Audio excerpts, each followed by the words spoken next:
Assalamualaikum warahmatullahi wabarakatuh. Halo semuanya, perkenalkan nama saya Alivia Putri Ramadhani dengan NPM 23100-211.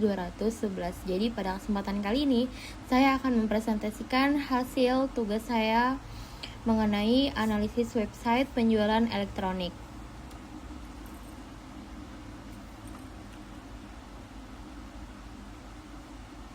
Oke, jadi perkembangan teknologi ini membuat penjualan elektronik banyak dilakukan secara online melalui website.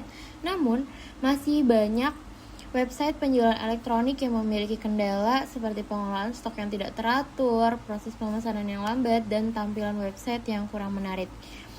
Oleh karena itu, diperlakukan sistem website yang lebih modern, cepat, dan mudah digunakan agar dapat membantu pelanggan maupun admin dalam melakukan transaksi. Jadi objek penelitian dalam tugas ini adalah website penjualan elektronik online. Jadi website ini digunakan untuk menjual berbagai produk elektronik seperti handphone, laptop, handset, keyboard, mouse, dan aksesoris elektronik lainnya. Dan sistem website ini bertujuan untuk mempermudah pelanggan dalam mencari produk, melakukan pemesanan, dan melakukan pembayaran secara online.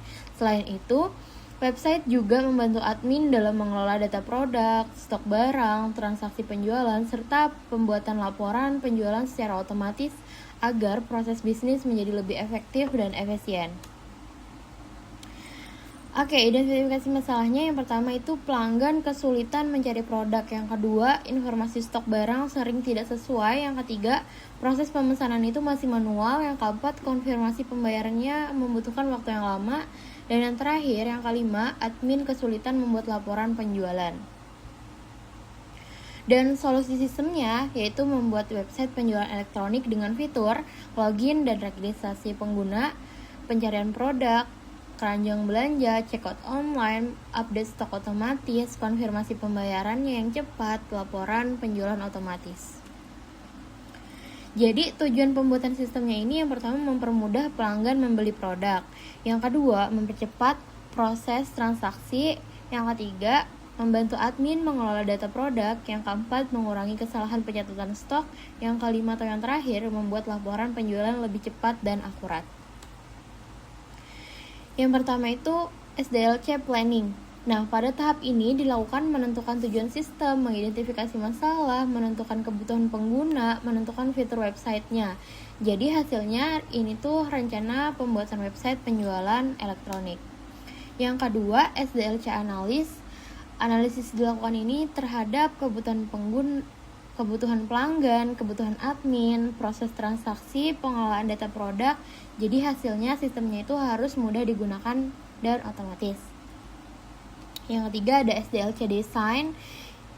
Jadi perancangan sistemnya itu meliputi desain tampilan website, desain database, desain menu dan navigasi. Nah, contoh menunya itu ada home, produk, keranjang, checkout, dan login. Selanjutnya ada SDLC Implementation. Pada tahap ini dilakukan pembuatan coding website, pembuatan database, pembuatan fitur sistem, dan toolsnya itu menggunakan Laravel, MySQL, dengan Visual Studio Code, VS Code. Dan selanjutnya ada SDLC Maintenance. Jadi ini tuh dilakukan setelah sistemnya tuh selesai dibuat. Jadi kegiatannya itu apa? Yang pertama perbaikan bug atau error. Yang kedua update fiturnya. Yang ketiga backup datanya. Yang terakhir pemeliharaan sistemnya. Nah selanjutnya itu jadwal pengerjaan sistem itu berapa lama sih? Jadi untuk planning sendiri itu 1 hari, untuk analis 2 hari, untuk desain 2 hari, implementation itu 4 hari, dan testing 2 hari. Sedangkan maintenance ini berkelanjutan. Jadi apa hasil analisisnya? Yang pertama, website penjualan elektronik ini membutuhkan sistem yang pertama, cepat. Yang kedua, mudah digunakan. Yang ketiga, memiliki data stok otomatis. Yang keempat, memiliki transaksi online. Dan yang kelima, memiliki laporan otomatis. Jadi dengan sistem tersebut, proses bisnis ini menjadi lebih efisien dan efektif. Oke, jadi sistem website penjualan elektronik ini dapat membantu pelanggan dan admin dalam melakukan transaksi secara online dengan lebih cepat, mudah, dan akurat.